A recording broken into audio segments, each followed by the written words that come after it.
Hey everybody, this is Adam with Arcade Galactic, and I'm at the Ogden location, and I'm here to highlight a game that we've now had for 10 years. So back in September 2011, we received this very unique game to our collection, and that is titles Dariusburst, Another Chronicle.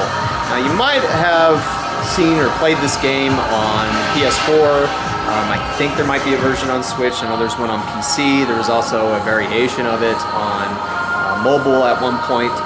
But one thing that really stands out about the original arcade version, of course, is the cabinet. And this is just a massive cabinet that definitely stands out. It has two 32-inch screens, 4 controls, Sonoma controls. It has a subwoofer in the seat, which is what really makes it boom when you're really getting into the thick of things. And it has a ton of content to it. And so there are 2 modes in this game, and so I want to kind of explain a little bit more about this game. I always wanted to do a review, I just never got around to it for some reason. But there's so much packed into this game that I think it's easy to miss as to what this whole thing offers. And so you have a couple of game modes. One, you have original mode, which is where it has a branched out path where when you reach the end of a level after you do the boss fight, then it gives you 2 options, an easier and then a harder level. And then when you go to the next one, there's another branch and another until you reach the end. And so just that right there, there's lots to explore, lots to do. If you're not as adept at shoot-'em-up games, then you take the easier routes. If you're a little more advanced, you can go through the middle or on the hardest routes. And of course, each of these levels is different. There's all sorts of bosses to encounter, and just makes it there's a lot to come back to. And there's also 2 game modes within each game mode too that I should point out before I get into the other mode, and that's more about how the lives are handled. Now normally, when you put in 1 coin, it gives you 3 ships. Now these ships can be shared across different players, and so it's like a group life meter instead of a individual person having so many lives. And so if you want to play from the beginning to the end with 2 or 3 or 4 players, then it's just 1 coin and everybody gets 3 lives. But of course, if somebody dies a lot, then they'll drain that a little fast. And then there's infinite lives mode. If you don't want to have to worry about dying a lot, then you can put in a few more coins when it asks for that. I think it's 4 coins currently. And then you get to play through the game with infinite lives. The only drawback is that you don't have your score saved, since you're kind of sort of cheating.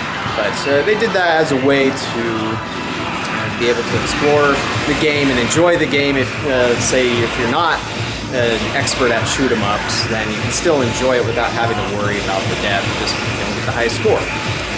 But then the other main game mode is what's called Chronicle Mode. Now this mode has tons of stuff packed into it, and what it does is there are these different star systems which are represented by these little hexagons, and when you go in there, you can pick which hexagon you want to go to, which level you want to go to, and then there's a certain goal that you have to achieve to unlock that level, as they call it. And there's a bunch of them. Some of them are fairly normal. Sometimes it's just reach the end. But then there are some other challenges, such as you must complete this on 1 credit. So you can die, I think 3 times, but if you continue, then you fail that and you can't continue on. Or it's just boss fights, or you can only play with 2 players, or 3 players, or 4 players. And so I think with this, with the unlocks that we have, is we have what's called the Unlock B software, which unlocked 2 more of these sections. I believe it has a total of 2,048 different levels to explore. And as of right now, only the very first star system has been fully unlocked. I believe the second one, it's over 50%. I haven't checked in a while. I should have checked before I started filming.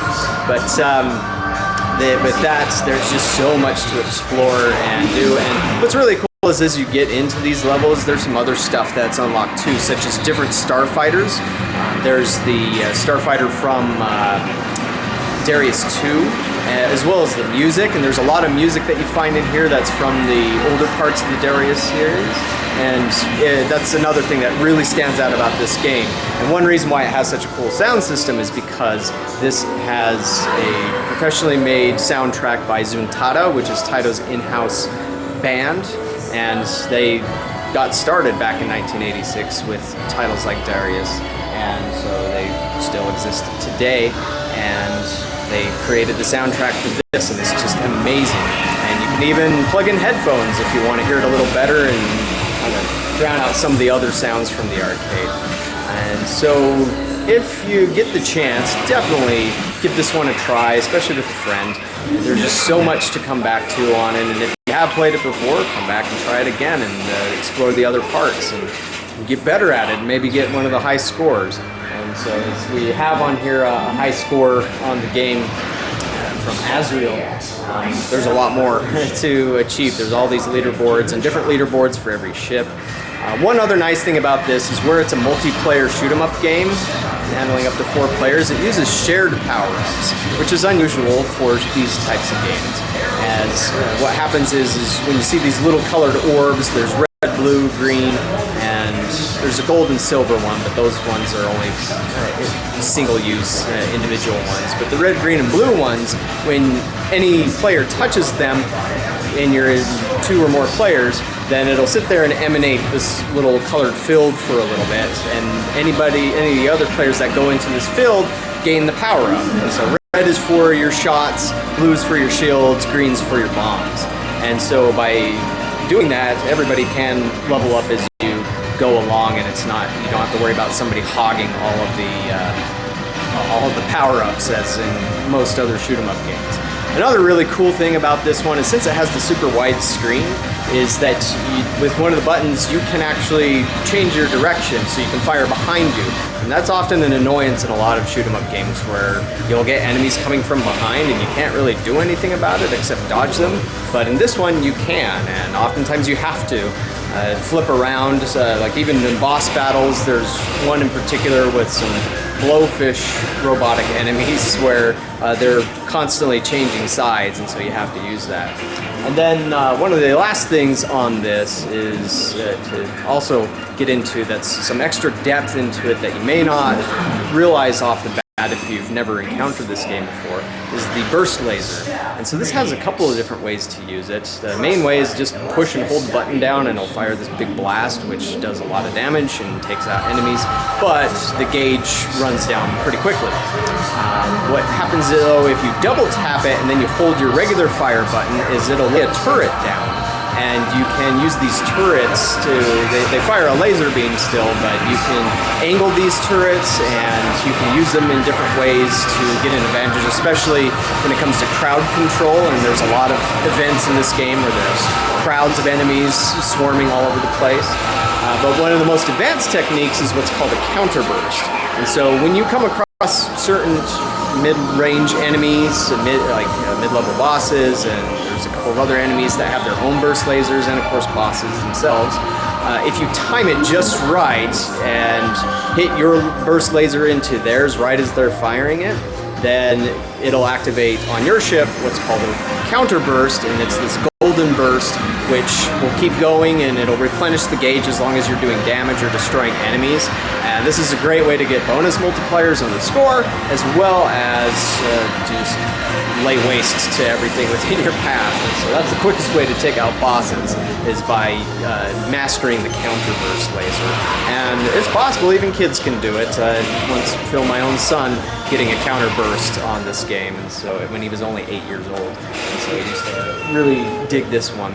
But yeah, that's Dariusburst, another Chronicle. I'd highly recommend it. And for this particular version, so we got this from Taito. They were testing the game out in the United States. They translated it to English, but it didn't do well enough to the liking of distributors to be able to get fully manufactured. And Taito did sell it for a while, along with Elevator Action Death Parade, but there just wasn't a lot of interest. And as far as I'm aware, there are only 7 of these in English that exist out there. There are a few other places that have grabbed one that says Dariusburst EX, but All of the text, such as on the control panel and in the game, is in Japanese. And while you can get through that, it's always better if anybody can walk up to the machine and understand it. Of course, Dariusburst EX does have some additional levels on the original mode and more content, and so it's better in that regard. But with the unlock B that we have, at the very least, it still holds up pretty well, and this is just a fantastic game. When people ask me what my favorite arcade game is, I usually say this one, and just because it really is. It's just so good, and I can always come back to it and enjoy it. But yeah, that's Dariusburst, another Chronicle, currently at the Ogden location of Arcade Galactic. Check it out, and we'll see you around.